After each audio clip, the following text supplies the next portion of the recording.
Deuxième partie, chapitre 5. L'automne était venu. Les Duroy avaient passé à Paris tout l'été, menant une campagne énergique dans la vie française en faveur du nouveau cabinet pendant les courtes vacances des députés.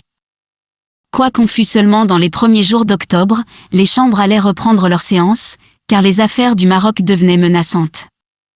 Personne, au fond, ne croyait à une expédition vers Tanger, bien que, le jour de la séparation du Parlement, un député de la droite, le comte de Lambert-Sarrazin, dans un discours plein d'esprit, applaudi même par les centres, eût offert de parier et de donner en gage sa moustache, comme avait fait jadis un célèbre vice-roi des Indes, contre les favoris du chef du Conseil, que le nouveau cabinet ne se pourrait tenir d'imiter l'ancien et d'envoyer une armée à Tanger, en pendant à celle de Tunis. Par amour de la symétrie, comme on met deux vases sur une cheminée.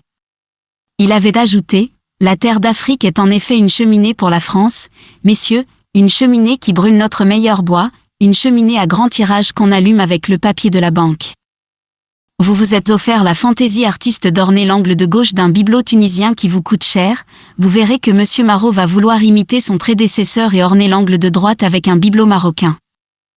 Ce discours, demeuré célèbre, avait servi de thème à Duroy pour 10 articles sur la colonie algérienne, pour toute sa série interrompue lors de ses débuts au journal, et il avait soutenu énergiquement l'idée d'une expédition militaire, bien qu'il fût convaincu qu'elle n'aurait pas lieu. Il avait fait vibrer la corde patriotique et bombardé l'Espagne avec tout l'arsenal d'arguments méprisants qu'on emploie contre les peuples dont les intérêts sont contraires aux vôtres. La vie française avait gagné une importance considérable à ses attaches connues avec le pouvoir. Elle donnait, avant les feuilles les plus sérieuses, les nouvelles politiques, indiquaient par des nuances les intentions des ministres ses amis, et tous les journaux de Paris et de la province cherchaient chez elle leurs informations. On la citait, on la redoutait, on commençait à la respecter. Ce n'était plus l'organe suspect d'un groupe de tripoteurs politiques, mais l'organe avoué du cabinet. Laroche-Mathieu était l'âme du journal et Duroy son porte-voix. Le père Walter, député muet et directeur Côteleux, sachant s'effacer, s'occupait dans l'ombre, disait-on, d'une grosse affaire de mine de cuivre, au Maroc. Le salon de Madeleine était devenu un centre influent, où se réunissaient chaque semaine plusieurs membres du cabinet.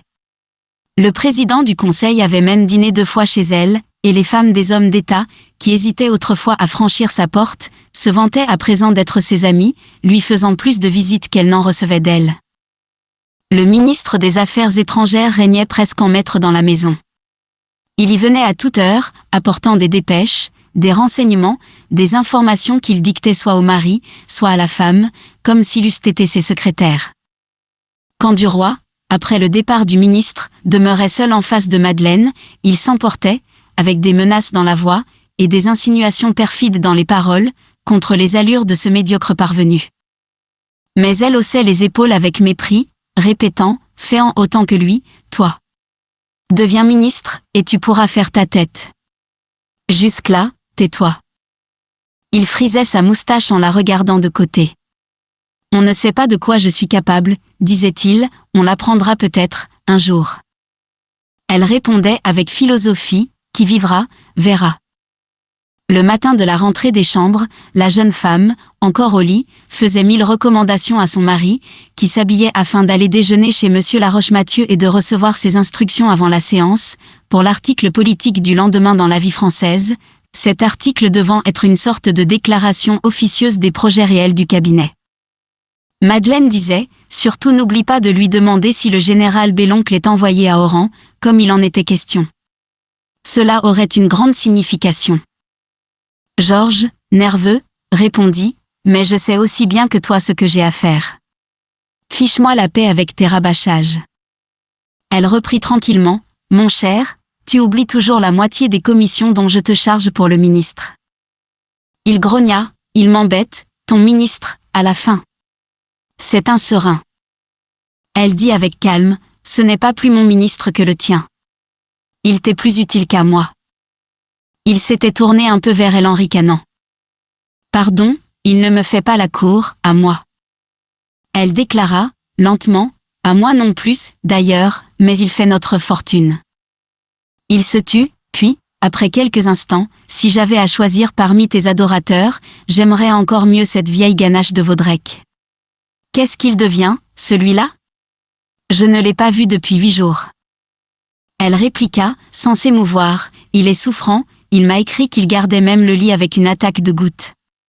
Tu devrais pas s'éprendre de ses nouvelles. Tu sais qu'il t'aime beaucoup, et cela lui ferait plaisir. Georges répondit, oui, certainement, j'irai tantôt. Il avait achevé sa toilette, et, son chapeau sur la tête, il cherchait s'il n'avait rien négligé. N'ayant rien trouvé, il s'approcha du lit, embrassa sa femme sur le front. À tantôt, ma chérie, je ne serai pas rentré avant 7 heures au plus tôt. Et il sortit. Monsieur Laroche-Mathieu l'attendait, car il déjeunait à 10 heures ce jour-là, le conseil devant se réunir à midi, avant la réouverture du Parlement.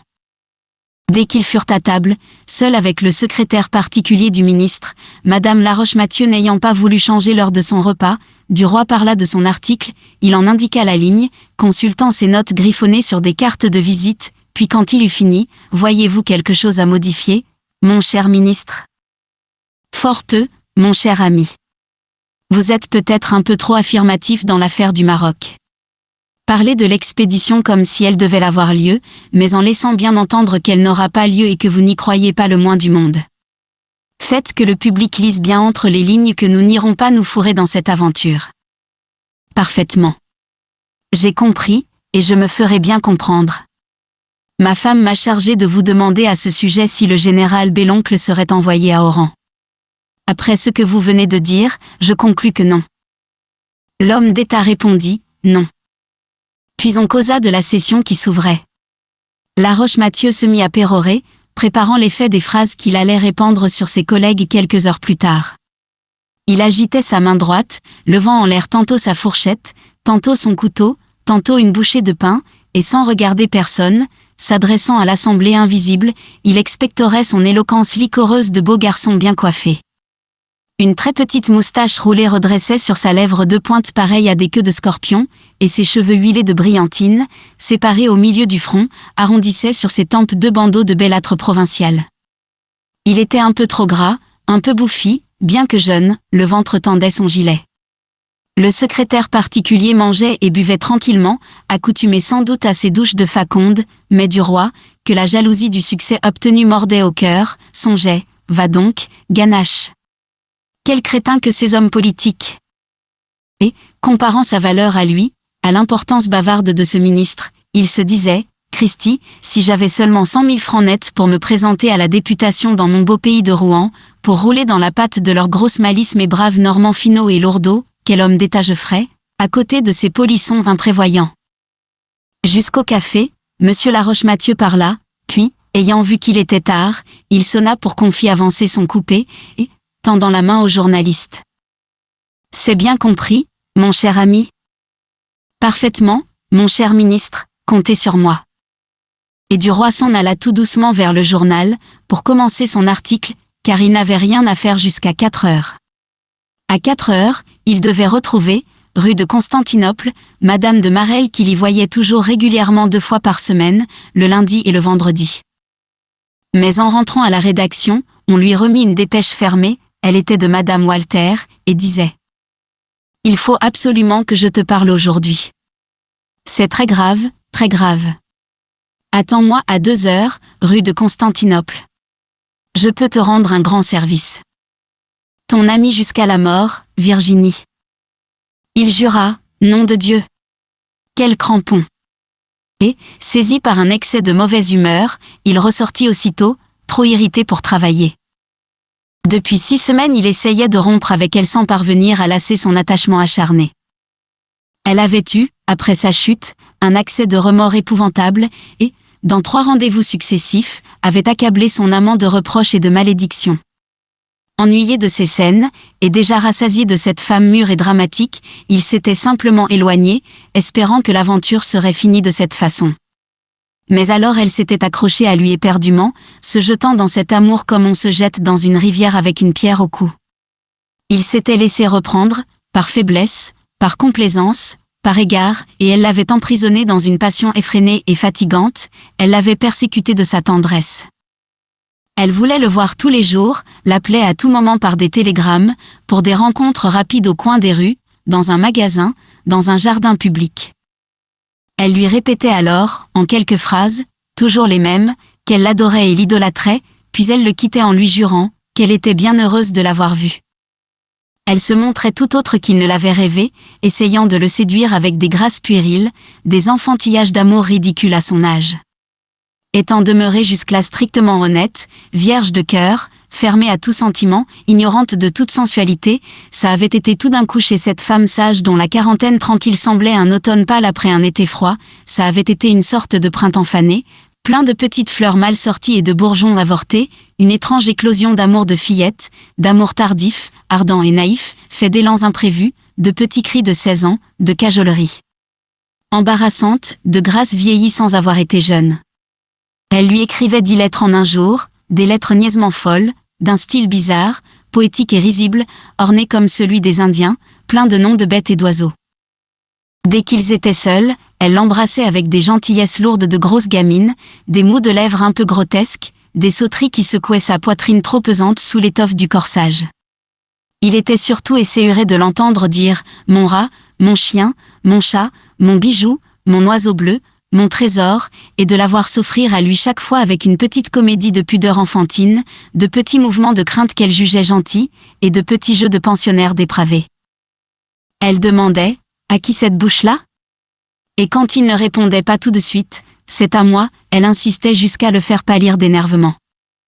Elle aurait dû sentir, lui semblait-il, qu'il faut, en amour, un tact, une adresse, une prudence et une justesse extrême, que s'étant donnée à lui, elle mûre, mère de famille, femme du monde, elle devait se livrer gravement, avec une sorte d'emportement contenu, sévère, avec des larmes peut-être, mais avec les larmes de Didon, non plus avec celles de Juliette. Elle lui répétait sans cesse, « Comme je t'aime, mon petit. »« M'aimes-tu autant, dis, mon bébé ?» Il ne pouvait plus l'entendre prononcer, « mon petit », ni « mon bébé », sans avoir envie de l'appeler « ma vieille ». Elle lui disait, quelle folie j'ai faite de te céder. Mais je ne le regrette pas. C'est si bon d'aimer.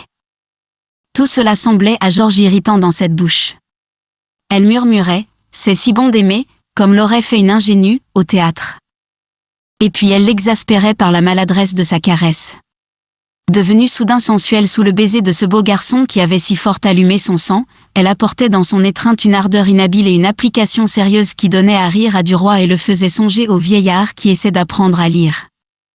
Et quand elle aurait dû le meurtrir dans ses bras, en le regardant ardemment de cet œil profond et terrible qu'ont certaines femmes défraîchies, superbes en leur dernier amour, quand elle aurait dû le mordre de sa bouche muette et frissonnante en l'écrasant sous sa chair épaisse et chaude, fatiguée mais insatiable, elle se trémoussait comme une gamine et zézayait pour être gracieuse. « T'aimes tant, mon petit. T'aimes tant. Fais un baume amour à ta petite femme. » Il avait alors une envie folle de jurer, de prendre son chapeau et de partir en tapant la porte. Il s'était vu souvent, dans les premiers temps, rue de Constantinople, mais Duroy, qui redoutait une rencontre avec Madame de Marelle, trouvait 1000 prétextes maintenant pour se refuser à ses rendez-vous. Il avait dû alors venir presque tous les jours chez elle, tantôt déjeuner, tantôt dîner. Elle lui serrait la main sous la table, lui tendait sa bouche derrière les portes. Mais lui s'amusait surtout à jouer avec Suzanne qui l'égayait par ses drôleries. Dans son corps de poupée s'agitait un esprit agile et malin, imprévu et sournois, qui faisait toujours la parade comme une marionnette de foire. Elle se moquait de tout et de tout le monde, avec un à-propos mordant.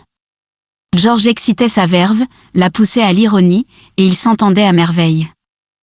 Elle l'appelait à tout instant, « Écoutez, belle amie.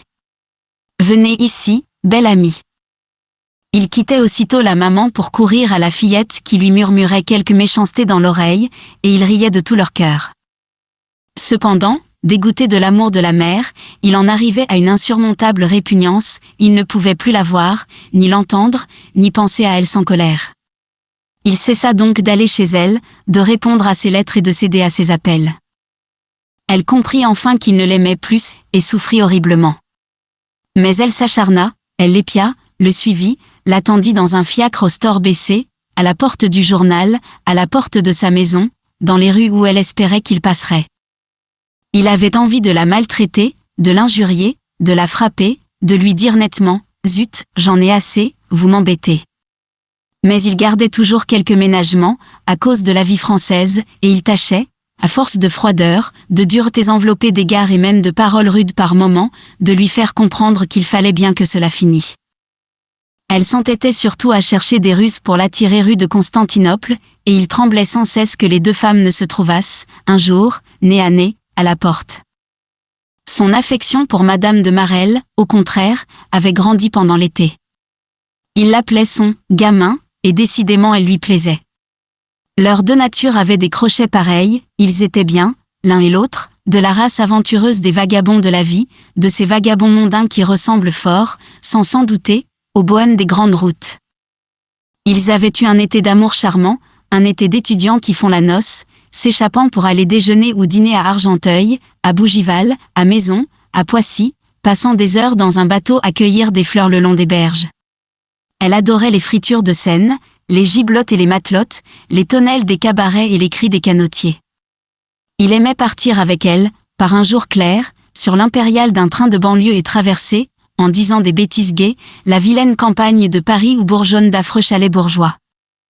Et quand il lui fallait rentrer pour dîner chez Madame Walter, il haïssait la vieille maîtresse acharnée, en souvenir de la jeune qu'il venait de quitter, et qui avait défloré ses désirs et moissonné son ardeur dans les herbes du bord de l'eau.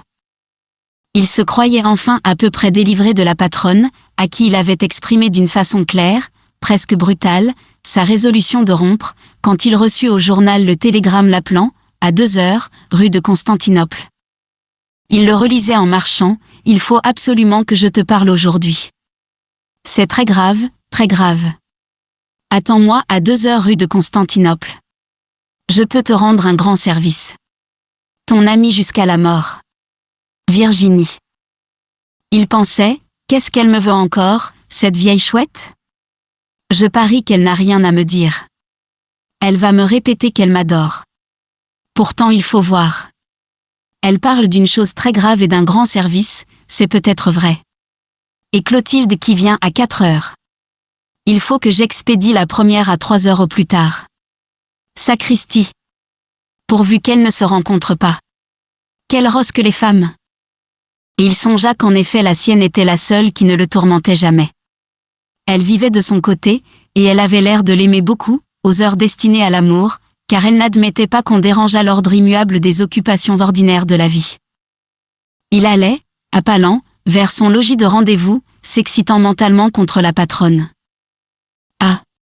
Je vais la recevoir d'une jolie façon si elle n'a rien à me dire. Le français de Cambronne sera académique auprès du mien. Je lui déclare que je ne fiche plus les pieds chez elle, d'abord. Et il entra pour attendre Madame Walter. Elle arriva presque aussitôt, et dès qu'elle l'eut aperçu. Ah! Tu as reçu ma dépêche. Quelle chance! Il avait pris un visage méchant.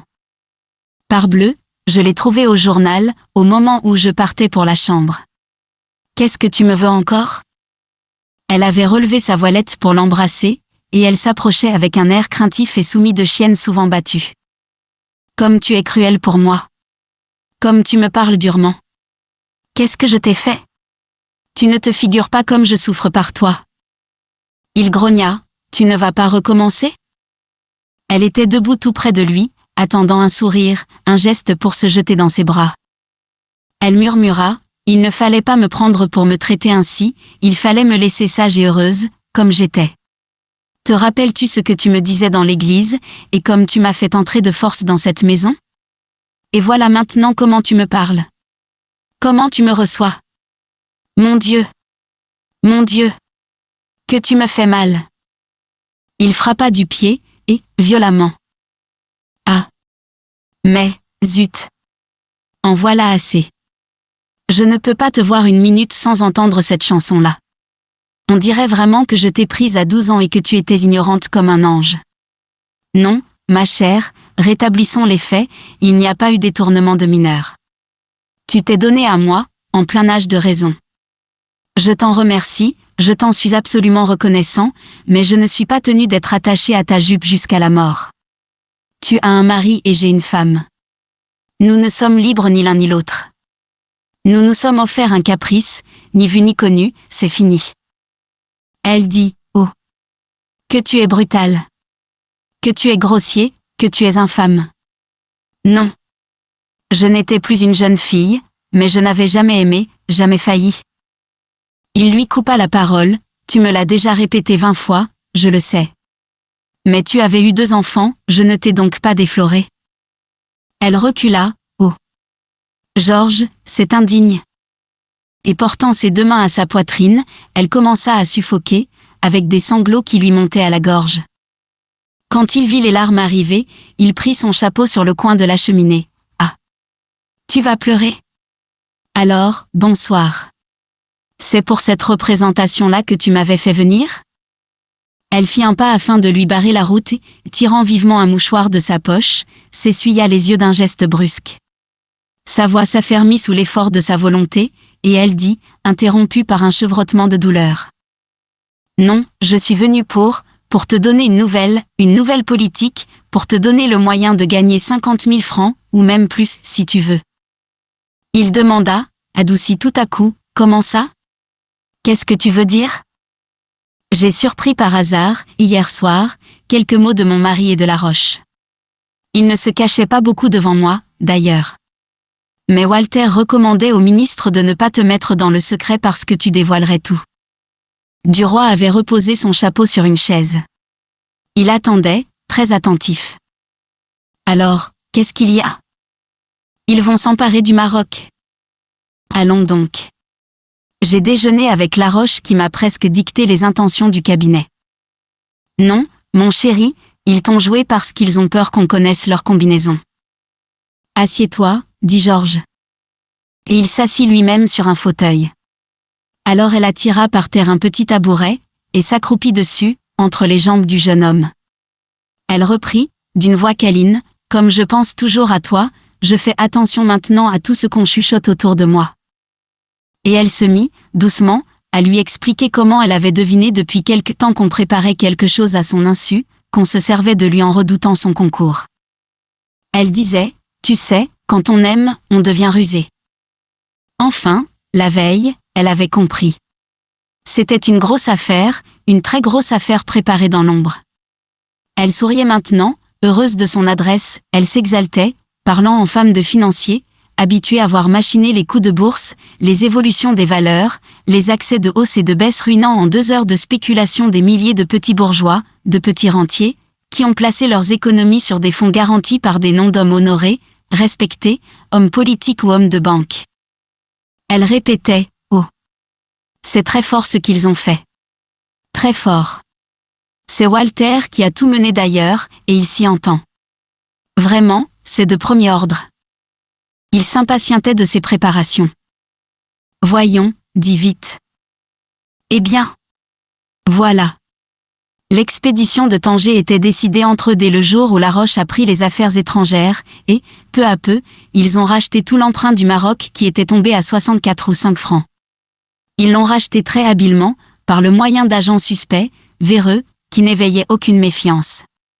Ils ont roulé même les Rothschild, qui s'étonnaient de voir toujours demander du Marocain. On leur a répondu en nommant les intermédiaires, tous tarés, tous à la côte. Ça a tranquillisé la grande banque. Et puis maintenant on va faire l'expédition, et dès que nous serons là-bas, l'État français garantira la dette. Nos amis auront gagné 50 ou 60 millions. Tu comprends l'affaire? Tu comprends aussi comme on a peur de tout le monde, peur de la moindre indiscrétion. Elle avait appuyé sa tête sur le gilet du jeune homme, et les bras posés sur ses jambes, elle se serrait, se collait contre lui, sentant bien qu'elle l'intéressait à présent, prête à tout faire, à tout commettre, pour une caresse, pour un sourire. Il demanda, tu es bien sûre? Elle répondit avec confiance, oh. Je crois bien. Il déclara, c'est très fort, en effet. Quant à ce salaud de Laroche, en voilà un que je repincerai. Oh. Le gredin. Qu'il prenne garde à lui. Qu'il prenne garde à lui. Sa carcasse de ministre me restera entre les doigts. Puis il se mit à réfléchir, et il murmura, il faudrait pourtant profiter de ça. Tu peux encore acheter de l'emprunt, dit-elle. Il n'est qu'à 72 francs. Il reprit, oui, mais je n'ai pas d'argent disponible. Elle leva les yeux vers lui, des yeux pleins de supplication. J'y ai pensé, mon chat, et si tu étais bien gentil, bien gentil, si tu m'aimais un peu, tu me laisserais t'en prêter. Il répondit brusquement, presque durement, quant à ça, non, par exemple. Elle murmura, d'une voix implorante, écoute, il y a une chose que tu peux faire sans emprunter de l'argent. Je voulais en acheter pour 10 000 francs de cet emprunt, moi, pour me créer une petite cassette. Eh bien, j'en prendrai pour 20 000. Tu te mets de moitié.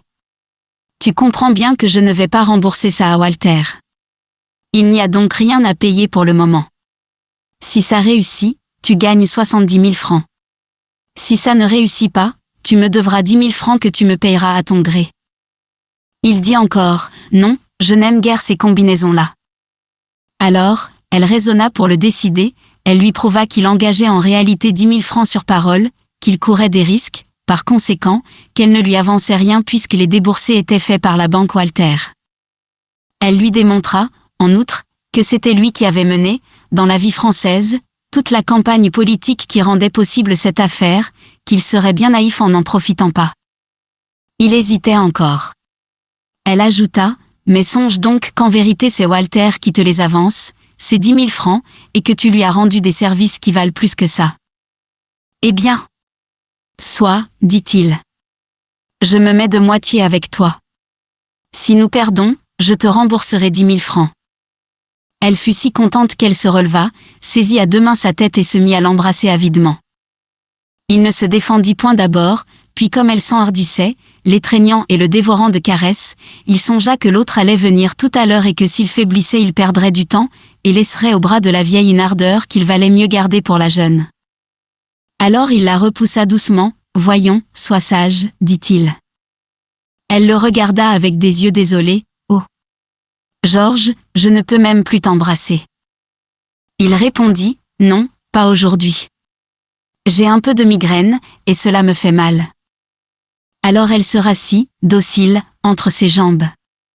Elle demanda, « Veux-tu venir dîner demain à la maison? Quel plaisir tu me ferais ?» Il hésita, puis n'osa point refuser. « Mais oui, certainement. »« Merci, mon chéri. » Elle frottait lentement sa joue sur la poitrine du jeune homme, d'un mouvement câlin et régulier, et un de ses longs cheveux noirs se prit dans le gilet. Elle s'en aperçut, et une idée folle lui traversa l'esprit, une de ces idées superstitieuses qui sont souvent toute la raison des femmes. Elle se mit à enrouler tout doucement ce cheveu autour d'un bouton. Puis elle en attacha un autre au bouton suivant, un autre encore à celui du dessus. À chaque bouton elle en nouait un. Il allait les arracher tout à l'heure, en se levant. Il lui ferait mal, quel bonheur! Et il emporterait quelque chose d'elle, sans le savoir, il emporterait une petite mèche de sa chevelure, dont il n'avait jamais demandé. C'était un lien par lequel elle l'attachait, un lien secret, invisible. Un talisman qu'elle laissait sur lui. Sans le vouloir, il penserait à elle, il rêverait d'elle, il l'aimerait un peu plus le lendemain. Il dit tout à coup, « Il va falloir que je te quitte parce qu'on m'attend à la chambre pour la fin de la séance. Je ne puis manquer aujourd'hui. » Elle soupira, « Oh. Déjà. » Puis, résignée, « Va, mon chéri, mais tu viendras dîner demain. » Et, brusquement, elle s'écarta. Ce fut sur sa tête une douleur courte et vive comme si on lui eût piqué la peau avec des aiguilles. Son cœur battait, elle était contente d'avoir souffert un peu par lui.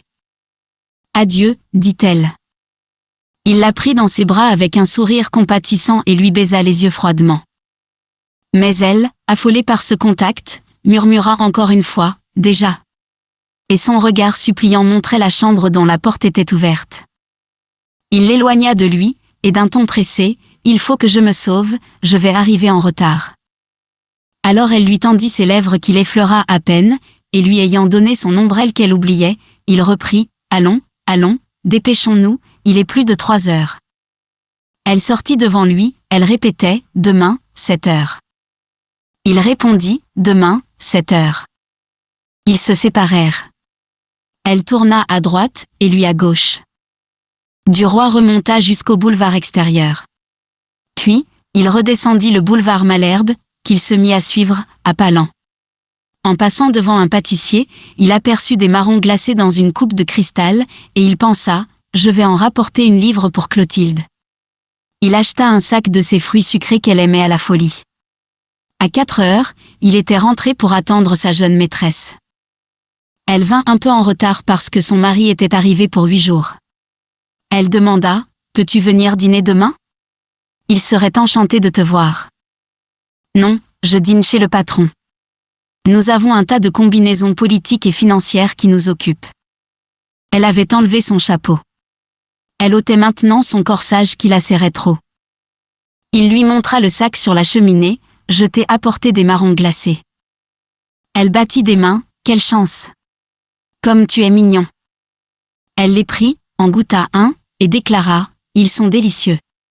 Je sens que je n'en laisserai pas un seul. » Puis elle ajouta en regardant Georges avec une gaieté sensuelle, « Tu caresses donc tous mes vices ?» Elle mangeait lentement les marrons et jetait sans cesse un coup d'œil au fond du sac comme pour voir s'il en restait toujours. Elle dit, « Tiens, assieds-toi dans le fauteuil, je vais m'accroupir entre tes jambes pour grignoter mes bonbons. Je serai très bien. » Il sourit, s'assit, et la prit entre ses cuisses ouvertes comme il tenait tout à l'heure Madame Walter. Elle levait la tête vers lui pour lui parler, et disait, la bouche pleine. « Tu ne sais pas, mon chéri, j'ai rêvé de toi, j'ai rêvé que nous faisions un grand voyage, tous les deux, sur un chameau. Il avait 2 bosses, nous étions à cheval chacun sur une bosse, et nous traversions le désert. Nous avions remporté des sandwichs dans un papier et du vin dans une bouteille et nous faisions la dînette sur nos bosses. Mais ça m'ennuyait parce que nous ne pouvions pas faire autre chose, nous étions trop loin l'un de l'autre, et moi je voulais descendre. » Il répondit, « Moi aussi je veux descendre. » Il riait, s'amusant de l'histoire, il la poussait à dire des bêtises, à bavarder, à raconter tous ses enfantillages, toutes ces niaiseries tendres que débitent les amoureux. Ces gamineries, qu'il trouvait gentilles dans la bouche de Madame de Marelle, l'auraient exaspéré dans celle de Madame Walter. Clotilde l'appelait aussi, « Mon chéri, mon petit, mon chat. » Ces mots lui semblaient doux et caressants. Dit par l'autre tout à l'heure il l'irritait et l'esséurait. Car les paroles d'amour, qui sont toujours les mêmes, prennent le goût des lèvres dont elles sortent.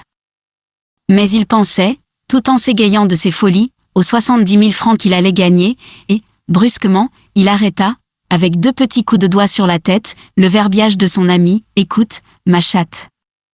Je vais te charger d'une commission pour ton mari.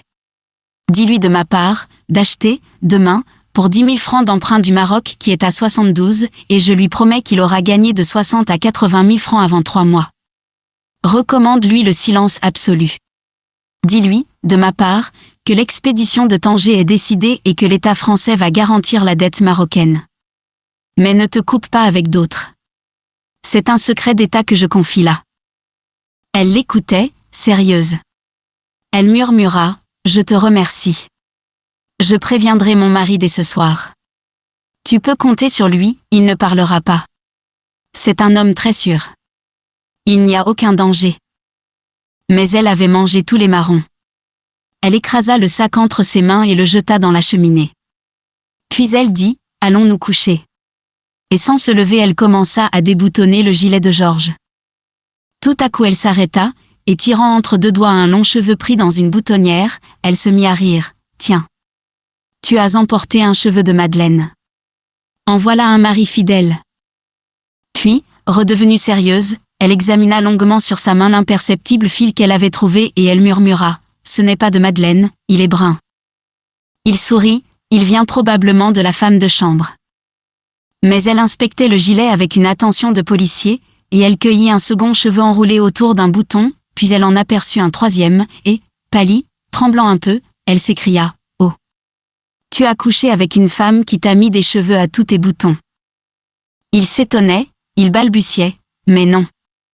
Tu es folle. » Soudain il se rappela, comprit, se troubla d'abord, puis nia en ricanant, pas fâché au fond qu'elle le soupçonnât d'avoir des bonnes fortunes. Elle cherchait toujours et toujours trouvait des cheveux qu'elle déroulait d'un mouvement rapide et jetait ensuite sur le tapis. Elle avait deviné, avec son instinct rusé de femme, et elle balbutiait, furieuse, rageant et prête à pleurer, « Elle t'aime, celle-là, et elle a voulu te faire emporter quelque chose d'elle. Oh. Que tu es traître. » Mais elle poussa un cri strident de joie nerveuse, « Oh. Oh. C'est une vieille, voilà un cheveu blanc. Tu prends des vieilles femmes maintenant? Est-ce qu'elle te paie? Dis, est-ce qu'elle te paie? Ah. Tu en es aux vieilles femmes. Alors tu n'as plus besoin de moi, garde l'autre. Elle se leva, courut à son corsage jeté sur une chaise et elle le remit rapidement. Il voulait la retenir, honteux et balbutiant, mais non. Claude, tu es stupide, je ne sais pas ce que c'est, écoute, reste, voyons, reste. Elle répétait. Garde ta vieille femme, garde-la, fais-toi faire une bague avec ses cheveux blancs. Tu en as assez pour ça? Avec des gestes brusques et prompts elle s'était habillée, recoiffée et voilée, et comme il voulait la saisir elle lui lança, à toute volée, un soufflet par la figure. Pendant qu'il demeurait étourdi, elle ouvrit la porte et s'enfuit. Dès qu'il fut seul, une rage furieuse le saisit contre cette vieille rosse de mère Walter. Ah! Il allait l'envoyer coucher, celle-là, et durement. Il bassina avec de l'eau sa joue rouge. Puis il sortit à son tour, en méditant sa vengeance. Cette fois il ne pardonnerait point. Ah! Mais non! Il descendit jusqu'au boulevard, et, flânant, s'arrêta devant la boutique d'un bijoutier pour regarder un chronomètre dont il avait envie depuis longtemps, et qui valait 1800 francs. Il pensa, tout à coup, avec une secousse de joie au cœur, si je gagne mes 70 000 francs je pourrai me le payer. Et il se mit à rêver à toutes les choses qu'il ferait avec ces 70 000 francs. D'abord il serait nommé député. Et puis il achèterait son chronomètre, et puis il jouerait à la bourse, et puis encore, et puis encore. Il ne voulait pas entrer au journal, préférant causer avec Madeleine avant de revoir Walter et d'écrire son article, et il se mit en route pour revenir chez lui. Il atteignait la rue Drouot quand il s'arrêta net, il avait oublié de prendre des nouvelles du comte de Vaudrec, qui demeurait chaussée d'Antin. Il revint donc, flânant toujours, pensant à 1000 choses, dans une songerie heureuse, à des choses douces, à des choses bonnes, à la fortune prochaine et aussi à cette crapule de la Roche et à cette vieille teigne de patronne. Il ne s'inquiétait point, d'ailleurs, de la colère de Clotilde, sachant bien qu'elle pardonnait vite. Quand il demanda au concierge de la maison où demeurait le comte de Vaudrec. « Comment va M. de Vaudrec ? On m'a appris qu'il était souffrant, ces jours derniers. » L'homme répondit, « M. le comte est très mal, monsieur. On croit qu'il ne passera pas la nuit, la goutte est remontée au cœur. » Duroy demeura tellement effaré qu'il ne savait plus ce qu'il devait faire. Vaudrec mourant. Des idées confuses passaient en lui, nombreuses, troublantes, qu'il n'osait point s'avouer à lui-même. Il balbutia, « Merci, je reviendrai », sans comprendre ce qu'il disait. Puis il sauta dans un fiacre et se fit conduire chez lui. Sa femme était rentrée. Il pénétra dans sa chambre essoufflée et lui annonça tout de suite. « Tu ne sais pas ? Vaudrec est mourant. » Elle était assise et lisait une lettre. Elle leva les yeux et 3 fois de suite répéta, « Hein ? Tu dis ? Tu dis ? Tu dis ? Je te dis que Vaudrec est mourant d'une attaque de gouttes remontée au cœur. » Puis il ajouta, « Qu'est-ce que tu comptes faire ? » Elle s'était dressée, livide, les joues secouées d'un tremblement nerveux, puis elle se mit à pleurer affreusement, en cachant sa figure dans ses mains. Elle demeurait debout, secouée par des sanglots, déchirée par le chagrin. Mais soudain elle dompta sa douleur, et, s'essuyant les yeux, « J'y vais, ne t'occupe pas de moi, je ne sais pas à quelle heure je reviendrai, ne m'attends point. » Il répondit, « Très bien. Va. » Ils se serrèrent la main, et elle partit si vite qu'elle oublia de prendre ses gants. Georges, ayant dîné seul, se mit à écrire son article. Il le fit exactement selon les intentions du ministre, laissant entendre au lecteur que l'expédition du Maroc n'aurait pas lieu. Puis il le porta au journal, causa quelques instants avec le patron et repartit en fumant, le cœur léger sans qu'il comprît pourquoi. Sa femme n'était pas rentrée. Il se coucha et s'endormit. Madeleine revint vers minuit. Georges, réveillé brusquement, s'était assis dans son lit. Il demanda, « Eh bien ? » Il ne l'avait jamais vue si pâle et si émue. Elle murmura, « Il est mort. » Ah ! Et, il ne t'a rien dit ? Rien. Il avait perdu connaissance quand je suis arrivée. Georges songeait. Des questions lui venaient aux lèvres qu'il n'osait point faire. « Couche-toi, dit-il. » Elle se déshabilla rapidement, puis se glissa auprès de lui. Il reprit, avait-il des parents à son lit de mort? Rien qu'un neveu. Ah! Le voyait-il souvent, ce neveu? Jamais. Il ne s'était point rencontré depuis 10 ans. Avait-il d'autres parents? Non. Je ne crois pas. Alors, c'est ce neveu qui doit hériter? Je ne sais pas. Il était très riche, Vaudrec? Oui, très riche. Sais-tu ce qu'il avait à peu près? Non, pas au juste. 1 ou 2 millions, peut-être. Il ne dit plus rien. Elle souffla la bougie. Et ils demeurèrent étendus côte à côte dans la nuit, silencieux, éveillés et songeants. Il n'avait plus envie de dormir. Il trouvait maigre maintenant les 70 000 francs promis par Madame Walter. Soudain il crut que Madeleine pleurait. Il demanda pour s'en assurer. « Dors-tu » ? Non. Elle avait la voix mouillée et tremblante. Il reprit. « J'ai oublié de te dire tantôt que ton ministre nous a fichus dedans. » Comment ça? Et il lui conta, tout au long, avec tous les détails, la combinaison préparée entre Laroche et Walter. Quand il eut fini, elle demanda. « Comment sais-tu ça? » Il répondit. « Tu me permettras de ne point te le dire. Tu as tes procédés d'information que je ne pénètre point. J'ai les miens que je désire garder. Je réponds en tout cas de l'exactitude de mes renseignements. » Alors elle murmura. « Oui, c'est possible. Je me doutais qu'il faisait quelque chose sans nous. » Mais Georges, que le sommeil ne gagnait pas, s'était rapproché de sa femme, et, doucement, il lui baisa l'oreille. Elle le repoussa avec vivacité. « Je t'en prie, laisse-moi tranquille, n'est-ce pas? Je ne suis point d'humeur à batifoler. » Il se retourna, résigné, vers le mur, et, ayant fermé les yeux, il finit par s'endormir.